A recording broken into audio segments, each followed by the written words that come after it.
Pemerintah Kota Parang Panjang melalui Dinas Perhubungan taruh melakukan penyempurnaan terhadap sistem satu arah atau SSA dan saat ko diberlakukan di kawasan pasar. Kepala Disub Arkes Servagus menjelaskan, sejumlah arahan teknis telah disampaikan kepada para petugas di lapangan guna memastikan efektivitas pelaksanaan rekayasa lalu lintas. Dijelekannya, salah satu fokus perhatian adalah pengaturan angkutan umum. Mobil angkutan dari terminal perbatasan di Kampung Dobi dilarang keluar melalui depan MSFI serta simpang pasar kuliner untuk menghindari kepadatan. Sementara itu, angkutan pedesaan tidak diizinkan masuk ke dalam kawasan pasar pusat. Petugas diminta mengarahkan kendaraan tersebut di simpang Kampung Dobi atau Bandar Johan. Selain itu, aktivitas pengisian penumpang oleh angkutan perbatasan di simpang pasar kuliner juga dilarang. Untuk pengaturan parkir, tambahnya, sistem parkir paralel diterapkan di sepanjang jalan Teras Kartini, khususnya di area kafe-kafe. Saat ko, Disub tengah berkoordinasi dengan pelaku UMKM agar mematuhi pengaturan tersebut, termasuk menyediakan area parkir di sisi kiri jalan. Disub juga memberikan perhatian khusus terhadap kelancaran akses jamaah Masjid Tauhid. Rambu larangan masuk dari arah selatan Jalan Khatib Sulaiman alah digeser ke pintu masuk masjid untuk memberikan ruang untuk aktivitas ibadah. Koordinasi juga dilakukan bersama Satpol PP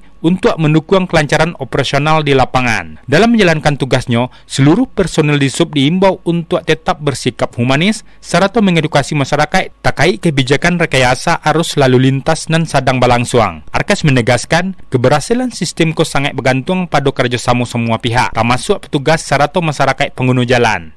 Terkendala tidak ada, cuma ada keluhan masyarakat mungkin belum menjadikan kebiasaan. Kita akan menjadikan suatu kebiasaan nantinya, dan ada beberapa ruas jalan yang telah kami perbaiki. Nantinya besok kami evaluasi dengan pimpinan mana yang tidak perlu disatu-arahkan, mana yang satu arah, mana yang harus ditindaklanjuti dengan baik. Yang jelas kita sosialisasikan kayak gini tentu kita kaji. Sementara kalau untuk lalu lintas, kan lalu lintas padat kan saat pagi. Nah, sekarang padat lancar, bukan macet lah.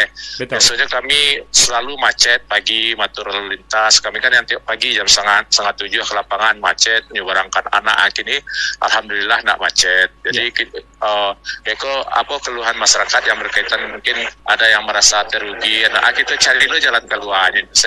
Arkes berharap kebijakan ko tidak hanya mendukung kelancaran aktivitas masyarakat serta menggeliatkan perekonomian, tetapi juga menjadi bagian dari penataan kota dan berkelanjutan.